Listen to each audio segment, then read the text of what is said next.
2022 Renault AUSTRAL shows its final shape in new teasers. The new Renault AUSTRAL is about to undertake a round of tests known as confirmation runs, in which a fleet of around 100 vehicles set off to travel 2 million kilometers. These tests will, for example, enable the teams to approve the adjustments made to the new CMF-CD3 platform and driver assistance systems, as well as soundproofing and the comfort of the suspension system so that future customers can enjoy the best conditions possible.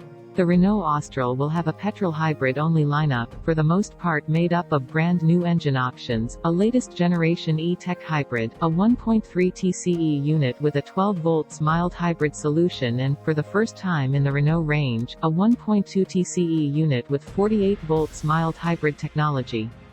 This range of engines will offer record braking performance, with reduced CO2 emissions and up to 200 horsepower maximum power.